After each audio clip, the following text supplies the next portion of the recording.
Toy Story é a franquia mais antiga e importante da Pixar, além de ter muitos fãs do mundo inteiro. Mas será que você conseguiu perceber todos os detalhes incríveis escondidos nesses filmes? Existem muitas coisas que são difíceis de perceber à primeira vista e que mudam tudo o que a gente sabia sobre o universo dessa franquia. Vemos algo assim em Toy Story 4. Na creche frequentada pela Bonnie, vemos várias crianças brincando, mas uma delas é muito parecida com outra personagem da Pixar, Boo, a menina de Monstros S.A. A semelhança é tanta que não pode ser apenas uma coincidência. Na verdade, parece que estamos vendo a Boo em pessoa, com a única diferença de que ela está alguns anos mais velha.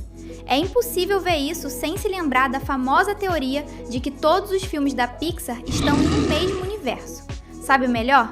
Esse é apenas o primeiro dos 17 segredos escondidos que você não percebeu em Toy Story. Fica ligado porque tá começando agora mais um Team Video cheio de novidades. Não é segredo que o Lotso, de Toy Story 3, é considerado por muitos como o maior vilão de toda a franquia Toy Story, por conta de sua personalidade cruel e de todas as coisas que ele fez como líder tirano da creche Sunnyside. No entanto, há um detalhe que o deixa ainda mais interessante. Mesmo tendo feito coisas como tirar as memórias do Buzz Lightyear e ferir o Sr. Cabeça de Batata, ele foi o único vilão principal de um filme de Toy Story que não fez alguma coisa para prejudicar Woody, o que é curioso, pois Woody ainda era o personagem principal da saga em Toy Story 3. Sid, do primeiro filme, raptou o xerife e o queimou com uma lupa. Em Toy Story 2, Al McWiggin também raptou Woody, e Pete Fedido, Stinky Pete, fez de tudo para impedi-lo de escapar. No quarto filme, nem se fala, Gabi Gabi arrancou o dispositivo de voz dele. Enquanto isso, Lotso fez muitas maldades com os amigos do Woody, mas nada em específico contra ele, principalmente porque o cowboy ficou fora de Sunnyside na maior parte do filme. O mais próximo que Lotso chegou de prejudicar Woody foi deixar ele e os outros brinquedos no incinerador, mas não é como se Lotso os tivesse jogado dentro dele. Muito se fala dos vilões principais de Toy Story: Sid, Pete Fedido, Lotso, Gabi e agora Lily Pad. Mas outro antagonista muito interessante foi o Zurg, de Toy Story 2. E a melhor cena dele em toda a franquia certamente foi aquela em que ele diz que é o pai de Buzz Lightyear. Acontece que essa é uma referência ao clássico momento de Star Wars em que Darth Vader diz ser o pai de Luke Skywalker. Tanto que as reações de choque de Buzz e Luke Skywalker também são muito parecidas. Afinal, o Zurg em si é uma paródia de Darth Vader, e o filme nem tenta esconder isso.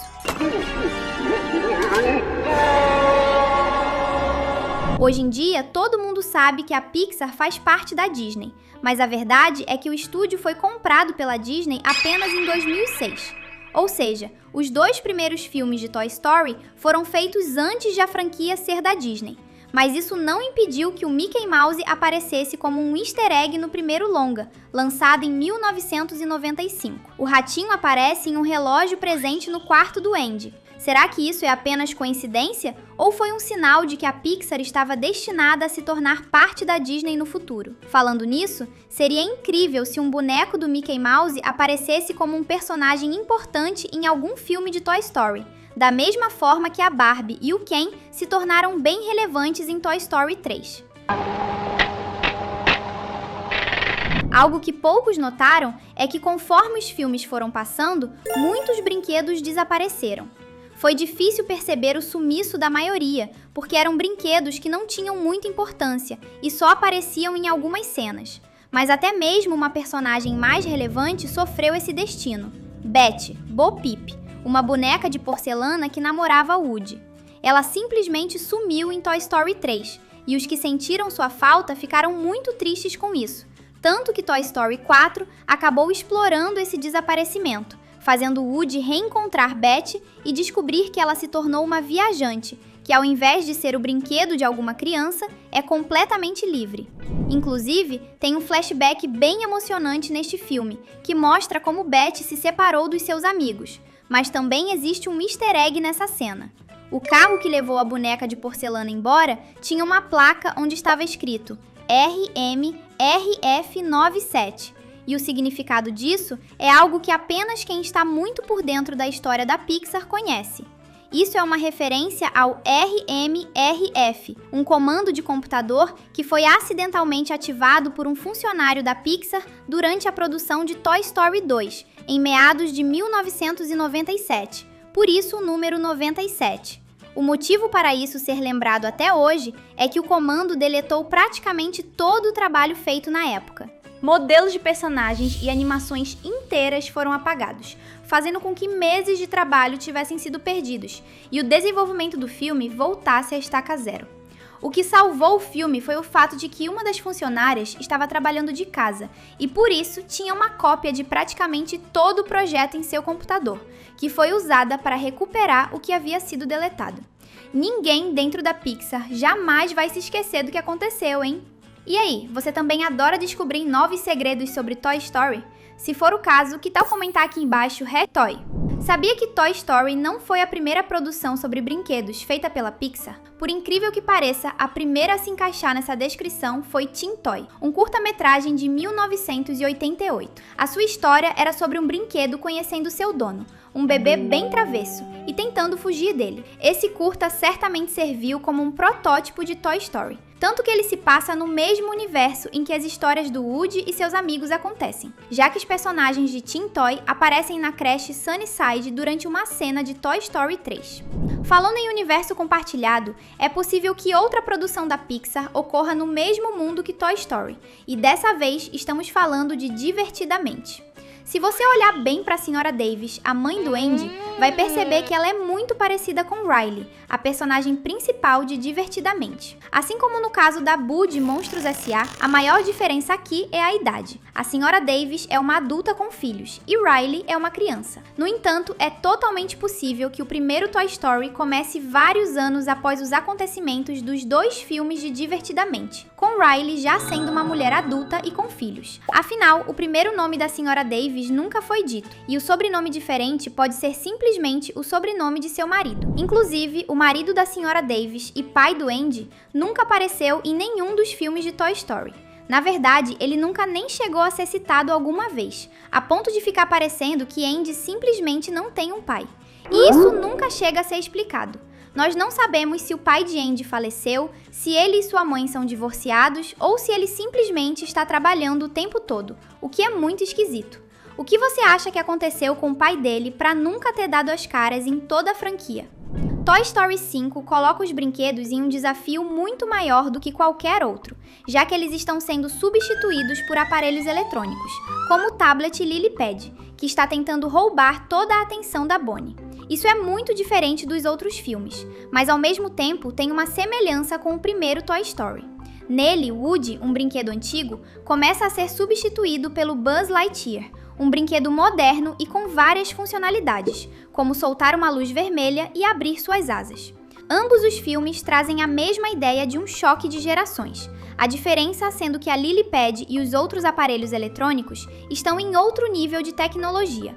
Em Toy Story, existe uma regra universal que todos os brinquedos tentam seguir a todo custo. Os humanos não podem descobrir que os brinquedos têm vida própria, e é totalmente proibido revelar isso para eles, sendo necessário parar de se mover quando um humano está próximo. Ainda assim, essa regra foi quebrada uma vez. No final do primeiro Toy Story, quando Woody e os brinquedos de Sid se revelaram para o garoto e o assustaram para fazê-lo parar de maltratá-los, parece que Sid ficou tão traumatizado que nunca mais chegou perto de um brinquedo. O carro da Pizza Planet que aparece no primeiro Toy Story é tão icônico por si só que apareceu como easter egg em vários outros filmes da Pixar desde então. Mas há um detalhe nele, desde sua primeira aparição, que é espetacular. A placa do carro é ERE-S1536, uma referência à resolução usada para renderizar as cenas de Toy Story durante seu desenvolvimento. A resolução em questão era 1536 por 922, por sinal. Já pensou ter sempre conteúdo novo sobre animações no seu feed? É só se inscrever no canal e ativar o sininho. Apesar de Toy Story ser focado em brinquedos que têm vida própria, nunca foi explicado como simples bonecos se tornam seres vivos com pensamentos e opiniões próprias. Mas um detalhe de Toy Story 4 talvez seja a chave para entender isso.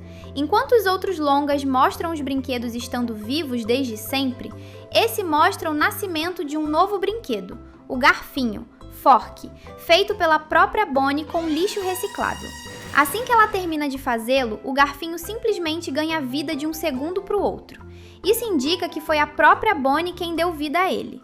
Será que isso são os artistas da Pixar querendo dizer que, no universo de Toy Story, os brinquedos ganham vida pelo amor das crianças? Sabe o Al McWiggin, o vendedor de brinquedos que raptou Woody em Toy Story 2? Ele é dono da loja Al's Toy Barn, mas ela não foi inventada durante o desenvolvimento desse filme. Na verdade, a loja já tinha sido mencionada no primeiro filme, durante o comercial do Buzz Lightyear que o próprio Buzz assiste na casa do Sid. Será que a história de Toy Story 2 já estava planejada nesse ponto? Falando no Al McWiggin, o endereço de sua loja é bem curioso. Esse endereço aparece quando a lousa mágica desenha um mapa até a loja do Al. A questão é que o endereço é o seguinte: 1001 West Cutting Boulevard. Até aí tudo bem, né? Bem, sim, a menos que você saiba que esse era o endereço real da sede da Pixar na época em que o filme foi lançado. Agora, um negócio bem aleatório. Em toda a franquia Toy Story, existem várias referências ao Iluminado, um clássico dos filmes de terror lançado em 1980. Sério, não é uma ou duas referências, mas sim várias e em vários longas. Um dos easter eggs mais fáceis de perceber é o tapete no corredor da casa do Sid, que é quase idêntico ao tapete do hotel onde a história de O Iluminado acontece. Outra referência ao Iluminado